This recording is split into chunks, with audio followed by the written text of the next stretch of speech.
என் இனிய அன்பு உள்ளங்களே, உங்கள் அனைவருக்கும் என் அன்பான வணக்கம். என்னை சூறையாட வந்த சூரனே நாவல் பகுதி 18. வாங்க தொடர்ந்து கதையை கேட்கலாம்.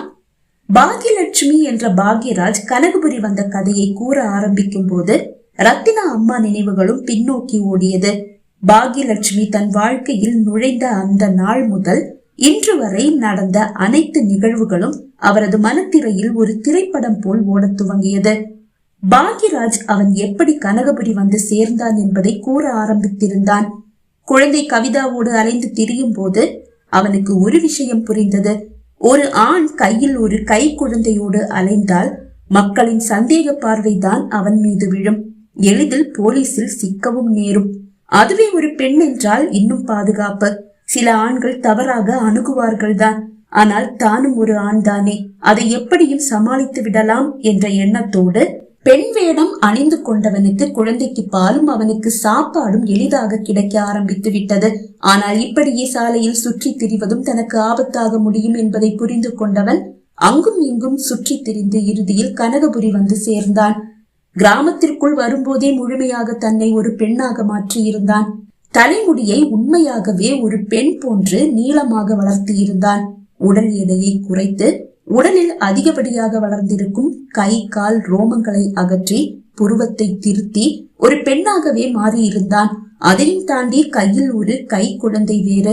அவன் கனகபுரி கிராமத்திற்குள் நுழையும் போது அவனை ஒரு தாயாக தான் அந்த கிராமம் பார்த்தது. அவன் ஒரு பெண் என்று நம்ப இதைவிட வேறு என்ன வேண்டும்? அவன் கூறிய கணவனை இழந்து தவிக்கும் பாக்யலட்சுமியின் கதையை ஊர் நம்பியும் விட்டது. ஊர் மக்கள் சேர்ந்து சிறிது சிறிது காசை போட்டுதான் சிறிது இடம் வாங்கி அதில் பாக்யலட்சுமிக்கு சொந்தமாக ஒரு வீட்டையும் கட்டி கொடுத்தனர். தையல் எந்திரம் ஒன்றை வைராவின் தாத்தா தான் பரிசாக கொடுத்தார். ஊரில் இருக்கும் பெண்கள் அனைவரும் அவனிடமே ரவிக்கை தைக்கவும் வந்தனர். கணவனை இழந்து கை குழந்தையோடு தவிக்கும் பெண் அல்லவா? அந்த பரிதாபத்தில் தான் அனைவரும் அவனிடமே ரவிக்கை தைக்க வந்தனர். முதலில் அனைத்து பெண்களிடமும் மிகவும் கவனமாகவும் பணிவாகவும் தான் நடந்து கொண்டான். யாருக்கும் எந்த சந்தேகமும் வந்துவிடக் கூடாது அல்லவா? 2 ஆண்டுகள் ஓடிய போது அனைவரிடமும் நன்கு பழகிவிட்டவன் உரிமையோடு பேசுவதும் அளவெடுப்பதுமாக தன் லீலைகளையும் மெல்ல துவங்கிவிட்டான். இதற்கிடையில் கணவனை இழந்த ரத்தினாவின் அம்மாவும் தன் ரவிக்கையை பாக்யலட்சுமியிடமே தைக்க வர அவரது அழகில் ஈர்க்கப்பட்ட பாக்யராஜ் அவரிடம் ஒரு தனி அன்பை காட்ட ஆரம்பிக்க அவனது பாசத்திலும் அக்கறையான பேச்சிலும் அவரும் வீழ்ந்து விட்டார். ஒரு உண்மையான தோழி என்று நம்பி பாக்யராஜை முதலில் தன் வீட்டிற்கு அழைத்து வந்ததும் ரத்தினாவின் அம்மாதான். கவிதா மீது கொண்ட பாசத்தில் தன் மகள் ரத்தினாவின் விலை உயர்ந்த சில உடைகளை கவிதாவுக்கு கொடுக்கத்தான் முதலில் பாக்யராஜை வீட்டிற்கு அழைத்து வந்தார். அதன் பிறகு ஏதும் வீட்டு பொருட்கள் தேவைப்படும் போது பாக்யலட்சுமி ஓடி ரத்தினா வீட்டிற்கு வருவது வழக்கமானது. அந்த வழக்கம் பிறகு தினசரி வழக்கமானது. தன் வேலைகளை முடித்ததும் பாக்யராஜ் ரத்தினா வீட்டிற்கு வந்து விடுவான்.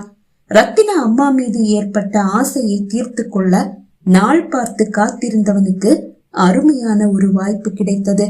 அன்று சமையல் அறை தரையில் வீழ்ந்து கிடந்த எண்ணெயை கவனியாது அதில் கால் வைத்து சருகி கீழே வீழ்ந்து விட்டவரை கைத்தாங்கலாக கூட்டி வந்து படுக்கையில் அமர்த்தும் போது அவரது படுக்கை அறை வரை செல்லும் வாய்ப்பு அவனுக்கு கிடைத்தது. வீட்டில் எப்போதும் வேலையாட்கள் இருப்பதால் ரத்தினா அம்மாவை அவனால் நெருங்க முடிவதில்லை. அவரது ரவிக்கைக்கு அளவு எடுக்கும் போது மட்டும் ஆசையாய் அவரது உடலை தெரியாமல் தொடுவது போல் தொட்டு ரசித்தவனுக்கு இன்று பொன்னான ஒரு வாய்ப்பு அல்லவா அமைந்திருக்கிறது. வேலைக்கார அம்மாவிடம் ஏதாவது தைல இருந்தா எடுத்துட்டு வாங்கம்மா, எனக்கு சுளுக்கெடுக்க தெரியும், நான் சுளுக்கெடுத்து விடுறேன் என்று கூற அவரும் ஏதோ ஒரு தைலத்தை எடுத்து வந்து கொடுத்தார். உங்களுக்கு சமையல் கட்டுல வேலை இருக்குன்னா நீங்க போய் பாருங்க, நான் பாத்துக்கிறேன் என்று கூறி அவரை அனுப்பிவிட்டவன் எழுந்து வந்து கதவை சாத்திவிட்டு ரத்தினா அம்மா அருகில் வந்து அமர்ந்து அவரது சேலையை கால் முட்டி வரை உயர்த்தி வைத்த பிறகு தைலத்தை அவரது காலில் ஊற்றி இதமாக தடவ ஆரம்பித்தான். அவனது தடவல் கணவனை இழந்து தனிமையில் வாழும் ரத்தினா அம்மாவுக்கு ஏதோ ஒரு சுகத்தை கொடுக்கவே செய்தது. அதை புரிந்து கொண்டவன் முழங்கால் வரை உயர்த்திய சேலையை இன்னும் மேலே உயர்த்தி இதமாக தேய்க்க ஆரம்பித்தான். அவரோ படுக்கையில் வசதியாக சாய்ந்து விழி மூடி அமர்ந்து விட அவனும் இன்னும் இதமாக தடவி விட ஆரம்பித்தான்.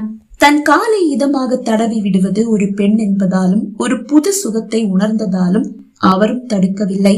அவனுக்கோ அவரை அப்படியே படுக்கையில் போட்டு புரட்டி எடுக்க ஆசை. ஆனால் மாட்டிக்கொள்வான் அல்லவா? வீடு முழுவதும் வேலையாட்கள் வேறு. ஆண் வாசனையை 3 ஆண்டுகள் அறியாத ரத்தினா அம்மாவின் இளமை பாக்யராஜின் சுய குணத்தை தலை தூக்க வைத்தது. ரத்தினா அம்மா, கால்ல சுளுக்கிருந்தா காலை மட்டும் தடவி சரி பண்ண முடியாது, கழுத்திலையும் சேர்த்து நீவி விட்டாதான் கால் சுளுக்கு சீக்கிரமா சரியாகும் என்று அவன் கூற, இந்த சுளுக்கு எடுக்கிறதெல்லாம் எனக்கு தெரியாது பாக்கியம். கழுத்தையும் நீவி விட்டாதான் கால்ல இருக்கிற சுளுக்கு போகும்னா கழுத்தையும் சேர்த்தே நீவி விட. இப்படியே எத்தனை நாள் என்னால படுக்கையில் இருக்க முடியும்? சீக்கிரமா கால் குணமாகணும், அவ்வளவுதான் என்று கூறி அவரும் அனுமதி கொடுக்க, ஆசையாய் எழுந்த பாக்யராஜ், ரவிக்கையோட கொக்கி 1-2 கழட்டி விடுங்க, கழுத்துல தடவும் போது உங்களுடைய முந்தான இடையூறா இருக்கும், அதையும் முன்னாடி எடுத்து போடுங்க என்று கூற, அவரும் அப்படியே செய்ய, இதமாக அவரது கழுத்தை தேய்க்க ஆரம்பித்தவனின் கை மெல்ல கீழே இறங்கி அவரது முதுகையும் தேய்த்தது. அவரும் எதுவும் சொல்லவில்லை. இப்போது அவன் கரம் முதுகில் இருந்து மேலே வந்து கழுத்தை இதமாக தடவியபடியே அவரது முன்னழகை நோக்கி நகர்ந்தது. அவரது முன்னழகை தொட்டு நின்ற கரம் மேல் நோக்கி நகர ஆரம்பித்தது. இப்படியே தடவி தடவி 1-2 முறை தெரியாமல் தொடுவது போல் அவரது முன்னழகையும் சேர்த்து வருடினான். அவனது இதமான வருடலில் தன்னை மறந்து விழிமூடி படுக்கையில் அமர்ந்திருந்த ரத்தினா அம்மா அதை அறிந்தாலும் பாகியலட்சுமி ஒரு பெண் தானே, அவர் தெரியாமல் தொட்டிருப்பார் என்று நினைத்தார். அது மட்டுமல்ல, ஒரு பெண் தன்னை தொட்டு தனக்கு என்ன ஆகிவிடப் போகிறது என்ற எண்ணமும் சேர்ந்து கொள்ள, அதையும் தாண்டி அவருக்கு கிடைத்த சுகம் அவரது நாவுக்கு பூட்டாக வீழ்ந்தது. அவரது கழுத்தையும் முதுகையும் அவரது முன் கழுத்தையும் தடவியவன் இடையிடையே அத்துமீறி அவரது முன்னழகையும் வருடி ரசித்தான். இப்படியே வருடி வருடி அவர் தனக்கு இணங்கினால் அவரை அப்படியே புசித்து விடுவது என்ற எண்ணத்தோடு அவன் மெல்ல அத்துமீற ஆரம்பித்தான். மெதுவாக கையை கீழே இறக்கி அவரது மார்பை அவன் அழுத்தும் போது சட்டென்று விழித்துக் கொண்டவர், போதும் பாக்கியம் என்று கூற, இல்ல இன்னும் கொஞ்ச நேரம் தடவி விட்டாதான் சரியாகும் என்று கூறி அவன் இன்னும் சிறிது நேரம் தடவிய பிறகுதான் நிறுத்தினான். சுளுக்கு சரியாகும் வரை அவனது இந்த வைத்தியம் தொடர்ந்தது. அவர் தனக்கு அனுமதி கொடுத்தால் அவரை புசித்து விடுவது என்ற எண்ணத்தோடுதான் ஒவ்வொரு நாளும் தடவ ஆரம்பிப்பான். ஆனால் அவன் அத்துமீறும் போது போதும் என்று தடுத்து விடுவார். ஆனாலும் அவனது அந்த இதமான தடவல் அவருக்கு ஒரு சுகத்தை ஏற்படுத்த, அந்த தடவலை அவர் மனம் விரும்பவே செய்தது. எப்போதாவது கால்வலி ஏற்பட்டால், பாக்கியம் தைலம் போட்டு விடுறியா என்று அவர் கேட்கும் அளவுக்கு வந்துவிட்டது. அதையும் தாண்டி அவரை புசிக்க துடித்துக் கொண்டிருந்த பாக்யராஜ் அதற்கான தருணத்தை எதிர்பார்த்து காத்திருந்தான். இதற்கிடையில் தான் ரவிக்கை தைக்க வரும் பெண்களின் முன்னழகை ரசிப்பது, அதை தெரியாமல் தொடுவது போல் தொடுவது என்று தன் லீலைகளை தொடர்ந்து கொண்டிருந்தான். திருமண பெண்களின் ரவிக்கை எல்லாம் அவனிடம்தான் வரும். அவர்களை தொட்டு ரசிப்பது அவனுக்கு அல்வா சாப்பிடுவது போல் இருக்கும். வேண்டுமென்றே அவர்கள் வயிற்றை தொடுவது, இடையை தொடுவது, அளவெடுப்பது போல் அவர்களோடு நெருக்கமாக நின்று அவர்கள் உடல் மீது சாய்வது, பின்னளவை எடுக்கும் போது முன்னால் நின்று மட்டுமே எடுப்பது, அப்போது அல்லவா அவர்களை கட்டி அணைப்பது போல் நின்று அளவெடுக்க முடியும். அவன் கை உடலில் படும் போது ஏதோ தெரியாமல் படுகிறது என்று பெண்களும் அதை பெரிதாக எடுத்துக் கொள்வதில்லை. பாகியலட்சுமி அம்மா ஒரு பெண் அல்லவா, அந்த எண்ணம் தான் அவர்கள் மனதில் ஓடும். இப்படியே நாட்கள் நகர்ந்து கொண்டிருந்தது. ரத்தினா அம்மாவை புசிக்க சரியான நேரத்தை எதிர்பார்த்து பாக்யராஜும் காத்திருந்தான். அப்போதுதான் கோயில் திருவிழா வந்தது. ஆனால் அந்த நேரம் பார்த்து ரத்தினா அம்மாவுக்கு சரியான காய்ச்சல். அவரால் விழிகளை திறந்து எழுந்து அமரக்கூட முடியவில்லை. திருவிழா என்பதால் வேலையாட்களும் திருவிழாவுக்கு செல்ல விரும்புகிறார்கள்.